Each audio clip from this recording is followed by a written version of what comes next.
The dusty road stretched endlessly beneath the scorching summer sun, and the little town seemed to hold its breath as the bell from the small schoolhouse rang, letting out children who rushed into the afternoon heat with laughter and shouts, their books clutched under their arms and mischief on their faces. But not every child left with the same joy, for in the corner of the schoolyard, a young girl no older than 7 sat alone on the worn wooden steps, her brown curls sticking to her cheeks. Her eyes clouded with unshed tears as she tried not to listen to the cruel words that rang in her ears. "She doesn't even have a father," one boy sneered, his voice sharp like a whip, and the other children giggled, pointing, whispering, mocking, while she hugged her notebook tighter against her chest as if it could shield her from the sting of their laughter. And though she tried to be brave, though she told herself her mama always said she was strong, the words hurt deeper than any cut. Because deep inside, she longed for the presence she never knew, a father's arms, a father's pride, a father's protection, but all she had was silence and her mother's tired smile. Her mother, a young widow in all but name, had carried her alone through every storm, every long night, every moment of doubt, never once letting her child feel unloved. But the world was harsh and unforgiving, and the cruelty of children only reminded the little girl of what she missed, what her mother could not give. And that afternoon, her tiny heart cracked just a little more, until she felt her tears slipping down her cheeks despite her best efforts, and she whispered to herself, "Why can't I be like the others?" But before despair could take root, a shadow fell over her, broad and tall, carrying with it the scent of leather, earth, and freedom, and she looked up to see a cowboy standing before her, his hat shading his rugged face, his eyes steady with a kindness that caught her off guard, and in his stance there was no mockery, no judgment, only strength and warmth, as if he could see the pain in her without needing her to explain. This was not the first time he had noticed her, for he had watched from a distance many times before, when he passed by the schoolhouse on his horse, when he saw the way she clutched her mother's hand walking home, when he caught the weary sighs of the woman who raised her, a woman he secretly admired, for she carried burdens that would have broken most men. And still she smiled, still she fought, still she gave her child the world. And now, seeing the little girl's tears, something within him stirred, something protective and fierce, something he had long buried under the weight of his own regrets, and he lowered himself down slowly until he was on one knee before her, his voice steady, gentle yet firm, as he said, "Don't cry, little one. You've got a father now." And the words seemed to hang in the air, heavy with promise, impossible yet undeniable, as the children who had mocked her moments before fell silent, their laughter dying in their throats as they watched in awe, for never before had anyone stood for her like that. Her eyes widened, her heart skipping as if hope had suddenly taken shape right before her, and she stammered, but I don't," only for him to cut in softly, "You do now," and he tipped his hat toward her, his gaze drifting to her mother, who had just rushed from the small crowd, her face pale, her lips trembling as she whispered his name, "Colton." He turned, meeting her eyes, and in that look was a storm of unspoken history, of nights spent wondering, of dreams never chased, of love lost to pride and fear, for he had once been the man who held her heart, years ago, before life pulled them apart, before he rode away believing she'd be better without a drifter like him, and yet here she was, older, stronger, more beautiful in her resilience, and yet alone, raising a child who deserved the love he had denied them both. Her hand shook as she reached for her daughter, but the girl clung to him, small fingers gripping the rough fabric of his shirt as though afraid he might vanish, and in that moment, her mother's eyes filled with tears, not of weakness, but of the weight of years finally breaking, anger, relief, longing all tangled together, and she whispered, "Why now, Colton?" After all this time, his jaw tightened, his gaze flickering between the woman he once loved and the child he never knew existed until whispers reached his ears months ago, a rumor that a little girl bore his same stubborn chin, his same fire in her spirit, and though fear had kept him away, though shame made him hesitate, seeing her mocked, seeing her break, had ignited something within him he could no longer ignore, and his voice broke as he said, "Because I can't stay away anymore, because she deserves better, and so do you." And silence fell again, the weight of his words trembling in the air, the crowd of children scattering slowly, their curiosity fading, leaving only the three of them standing in the heat of the afternoon, a man who had run, a woman who had endured, and a child who longed for a place to belong. Her mother's lips pressed together, torn between guarding her heart and giving in to the aching truth that perhaps, just perhaps, God had sent him back at the moment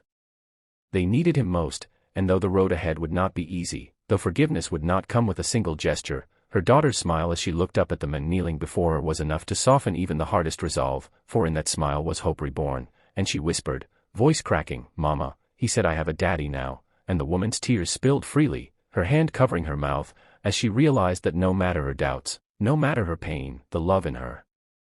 daughter's eyes mattered more than her pride, and she nodded slowly, whispering to herself, "Maybe it's time to let the past go." And Colton, still kneeling, still steady, extended his hand not just to the child, but to the woman who had always held his heart, silently vowing that this time he would not run, this time he would stay, this time he would be the man they needed him to be, come what may. And as the sun dipped lower, painting the sky with hues of gold and fire, the little girl clutched his hand and whispered, "I believe you," and in that moment, a broken family began to mend, not with grand promises, but with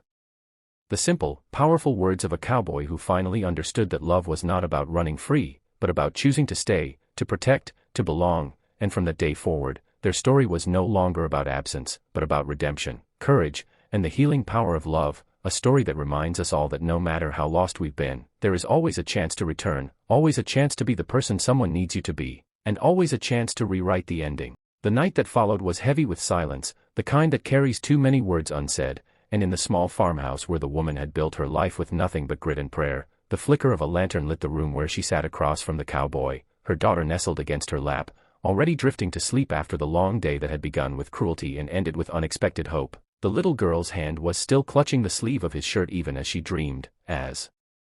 though some instinct deep within her believed if she let go he might vanish with the dawn, and the sight pierced the mother's heart in ways she hadn't prepared for, because while she had raised her child to be strong, independent, and fearless, she had always known there was a piece missing, the kind of reassurance a mother could never fully provide, no matter how hard she tried. And now here he was, the man who once promised her the world and then disappeared into the dust of his own freedom. Sitting with his hat in his hands, his eyes lowered, his rough voice finally breaking the silence as he said, "I should have been here years ago, Emma," and the sound of her name in his mouth after all this time stirred old wounds she thought had long scarred over, though in truth they had only ever been covered, never healed, and she bit her lip, fighting the tremble that wanted to rise as she whispered back, "You think saying that makes it right? Do you have any idea what it's been like watching her ask questions I couldn't answer?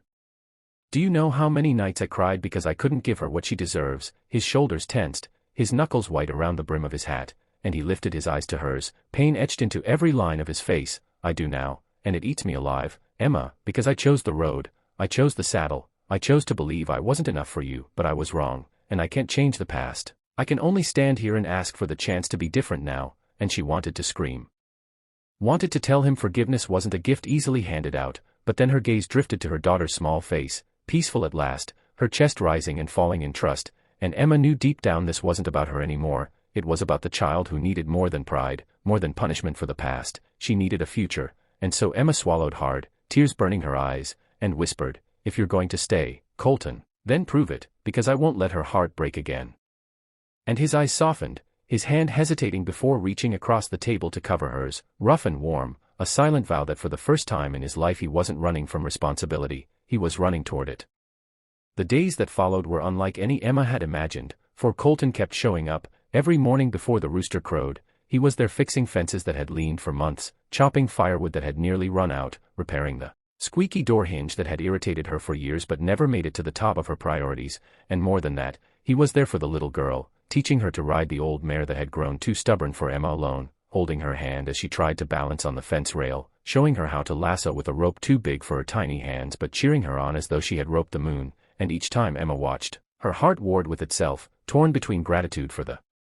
way her daughter's laughter rang louder than ever before, and the gnawing fear that maybe, just maybe, this would not last, that he would get restless, that he would ride away again, leaving their lives more shattered than before. Yet each evening, when the sun dipped behind the horizon and painted the world in gold, he stayed, sitting at their table, bowing his head in silent prayer before meals as though he had found something worth praying for again, and Emma's guarded heart began to soften.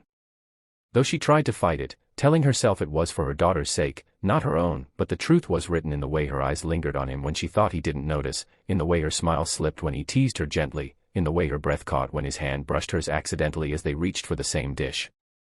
But the town was not as quick to forgive, for word traveled faster than the river's current, and soon whispers filled the saloon, the mercantile, the church steps, that Drifter's back, says he's the girl's daddy. Emma always was too good for the likes of him, mark my words, he'll leave again, they always do. And though Emma tried to shield her daughter from the noise, the little girl heard enough to furrow her brows one evening and ask Colton directly, "Are you gonna leave like they say?" The question hit him like a bullet, and he dropped to his knees right there, pulling her into his arms, his voice steady even as his throat tightened. "No, sweetheart, not this time, not ever, you hear me? I'll stay until you don't just believe me, but you know it deep down," and she studied him, her innocent eyes searching his weathered face, then nodded slowly and whispered, "Okay. I'll believe you," and in that fragile exchange, Emma saw the man she had loved once not as the reckless cowboy who had broken her heart, but as the father her child deserved, the man fighting to become more than his past. And though her trust was not easily won, she began to wonder if redemption was not only possible but standing right in her kitchen, fixing her daughter's braid with clumsy fingers while humming an old tune.